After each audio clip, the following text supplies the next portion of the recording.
Welcome back to the Operation Freedom YouTube channel. What we do here is shine the light of truth on the deep state. They hate that. We do it figuratively with our presentations. We do it literally with our sponsor's product, PatriotLegacy.com. PatriotLegacy.com, featured product of theirs, the Patriot Beacon. 6 overall lighting functions. In addition, solar powered, don't need batteries. You can charge your other devices like your phone from it. In addition, you got a compass, you got a window breaking hammer, and you got a seatbelt cutter. Plus, if those deep state dweebs get just a little bit too close to you, blast them with this. They're gone. Go to patrioticlegacy.com, patrioticlegacy.com. Get yourself, your kids, your grandkids, your car. Can carry it with you anytime.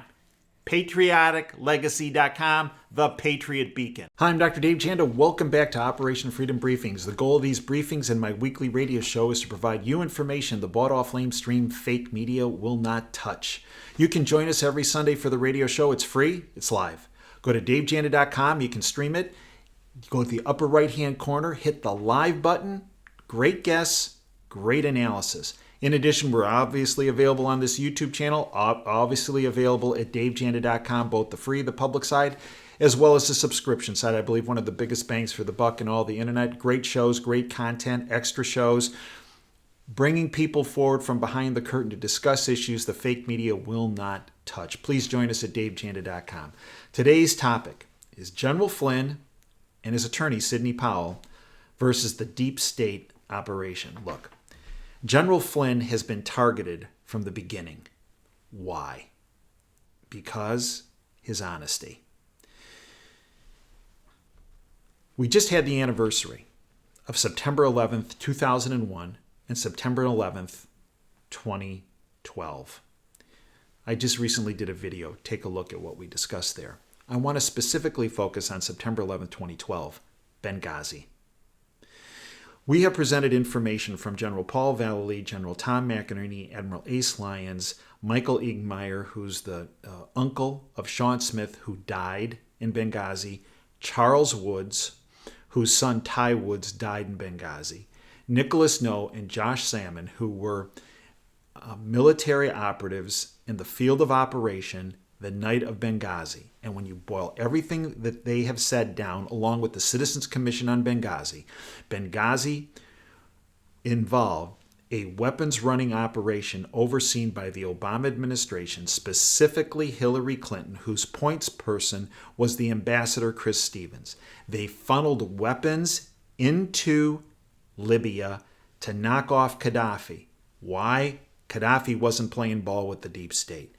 Then Stevens was in charge of reversing those flow of weapons into Turkey. Remember, the last person he met with was a representative of Turkey, into Syria to weaponize a particularly benevolent group of people, ISIS. General Flynn, behind closed doors to a congressional committee, testified about that operation. And from that moment on, he was targeted.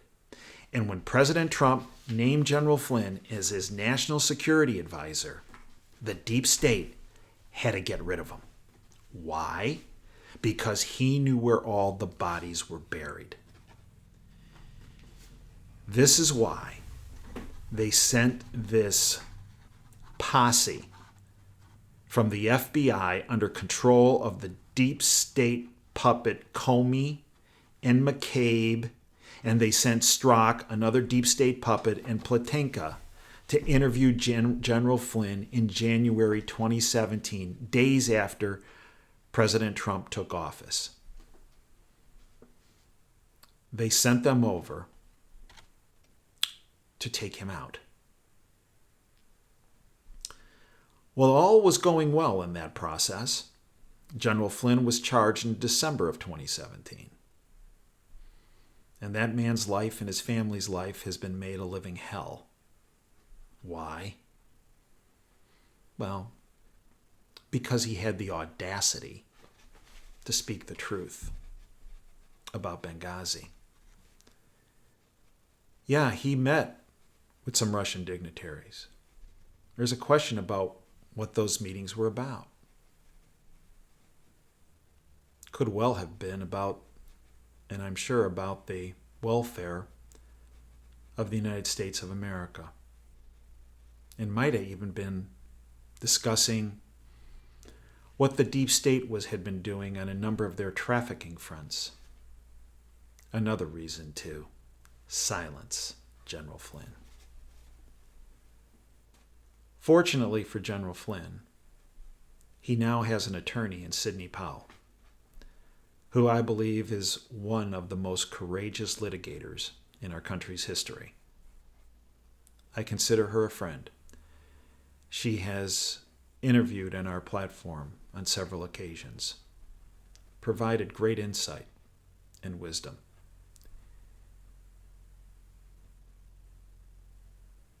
On September 6th, Sidney Powell, the attorney for General Flynn, held what's called an ex parte meeting with the judge overseeing General Flynn's case, Judge Sullivan. It's my understanding from prosecutors, it is very rare for a judge to grant an ex parte meeting with a defendant's counsel.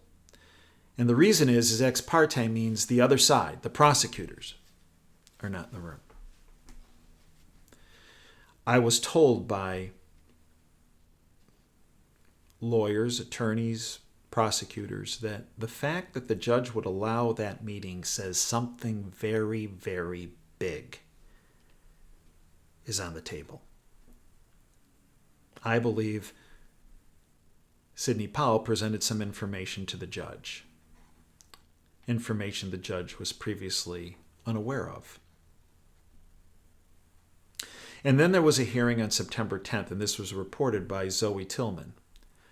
Michael Flynn is looking for a way out of his guilty plea. Flynn's lawyer, Sidney Powell, told the judge Tuesday, that being September 10th, that they believe there was evidence the case should be dismissed because of, quote, egregious, end quote, misconduct by the government.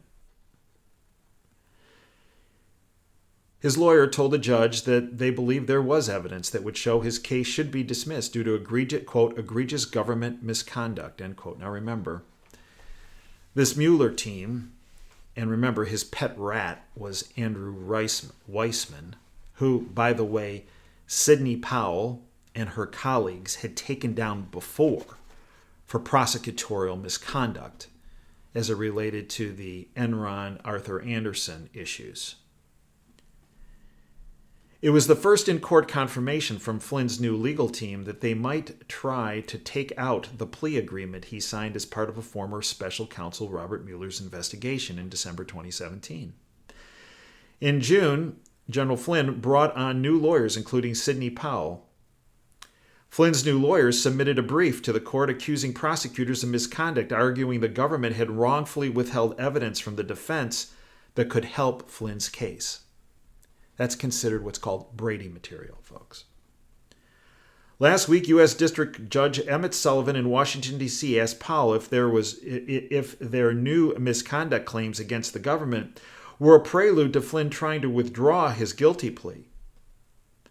Powell said she didn't think they'd pursue that, but couldn't say for sure what they plan to do. Look, they're not going to pull his guilty plea because that would let the prosecutors off the hook, right?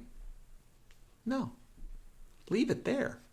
We want to go after the prosecutors because if we remove it, we can't go after them. Powell replied that the evidence would go toward showing that, quote, the entire prosecution should be dismissed for egregious government misconduct, end quote. Sullivan set a hearing for October 31st, Halloween, to hear arguments on whether the government had complied with its obligation to turn over exculpatory evidence to the defense, often referred to as Brady material, after a landmark 1963 U.S. Supreme Court decision that held that prosecutors had to turn over evidence helpful to a defendant's case.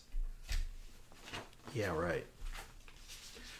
But some of the information that was presented through Sidney Powell.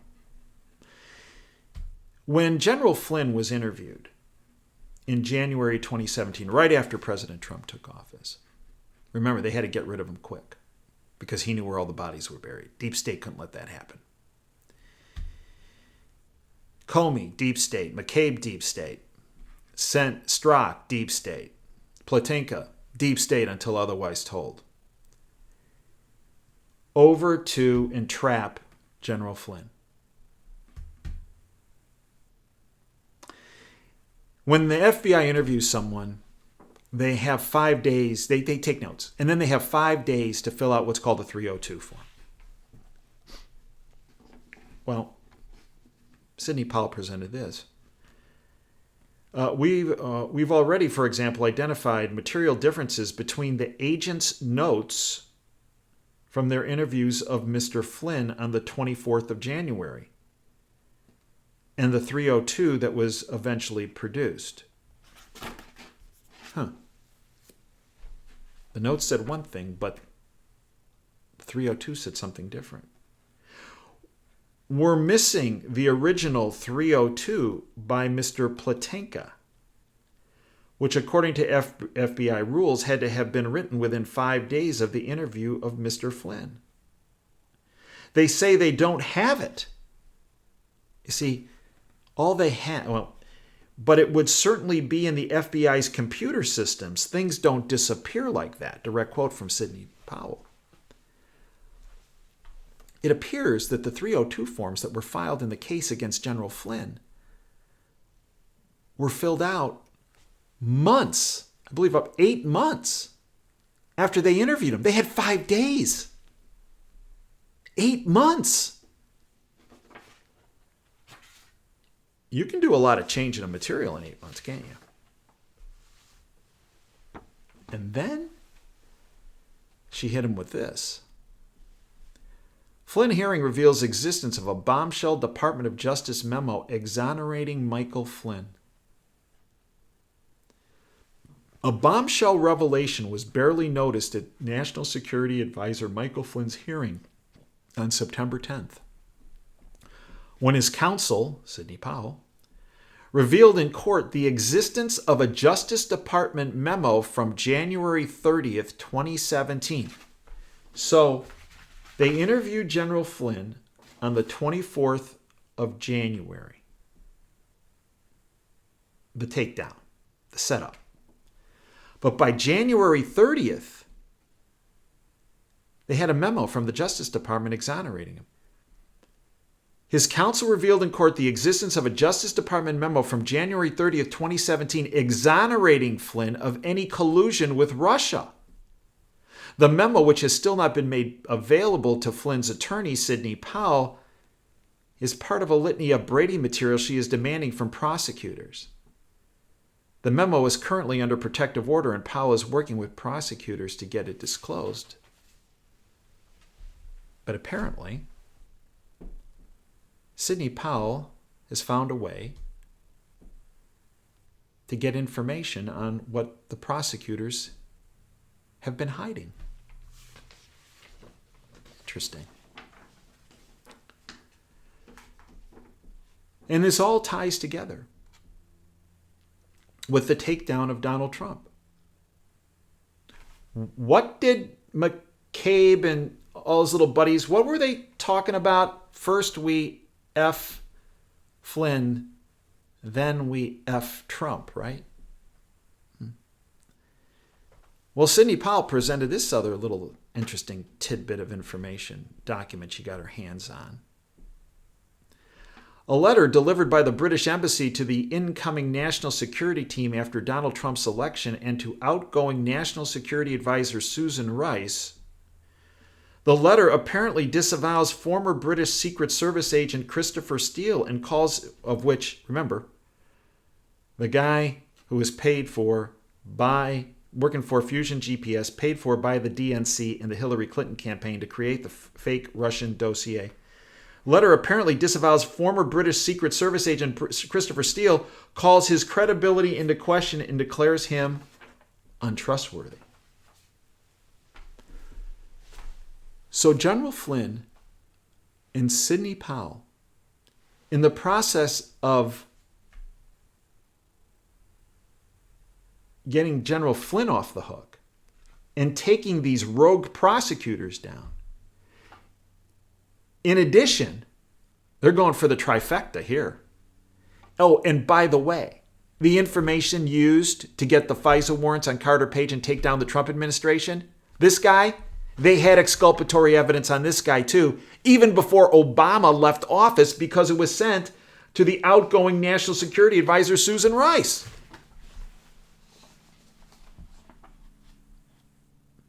Trifecta.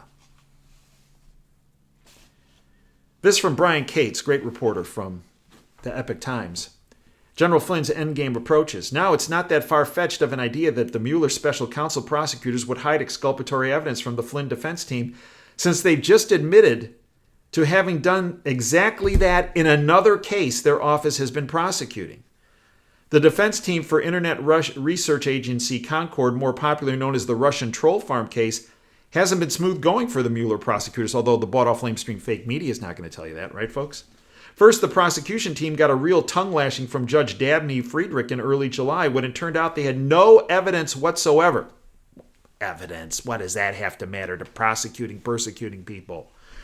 Had no evidence whatsoever to prove their assertion that the Russian troll farms were being run by the Putin government. Then in a filing submitted to the court on August 30th, the IRA Concord defense team alerted Judge Friedrich that the prosecutors just got around to handing them evidence the prosecutors had for the past 18 months. Is there a recurrent theme here? I think so. The prosecution gave no explanation whatsoever. Of course not. What are they going to say? We're a bunch of lying sacks of garbage who are just trying to hammer people for no good reason. Just trying to violate their rights. Man, I know. As to why they hid the key evidence for more than a year, it's hard to see at this point how the entire IRA Concord case isn't tossed out. What would it mean for Flynn's prosecutors to have been caught hiding exculpatory evidence from him and his lawyers, even after a presiding judge explicitly ordered them in February to hand over everything they had? It would mean that the Flynn case is tossed out since the prosecution team was caught engaging in gross misconduct. Goes back to something we just said. Now you can see why Flynn refused to withdraw his guilty plea when Judge Sullivan gave him the opportunity to do so in late December 8, 2018. A withdrawal of the guilty plea or a pardon would let the Mueller prosecution team off the hook. Everything this Mueller prosecution team did in withholding exculpatory evidence from Flynn's defense team and continued to withhold even after Judge Sullivan specifically issued an order about it earlier this year in February is going to be fully exposed. Defying a federal judge's Brady order about exculpatory evidence is a one-way ticket to not only getting fired, it's a serious enough offense to warrant disbarment and prosecution. And that's exactly where I believe Sidney Powell, General Flynn, and their courageous team are going. Right at the underbelly of the deep state. No, folks.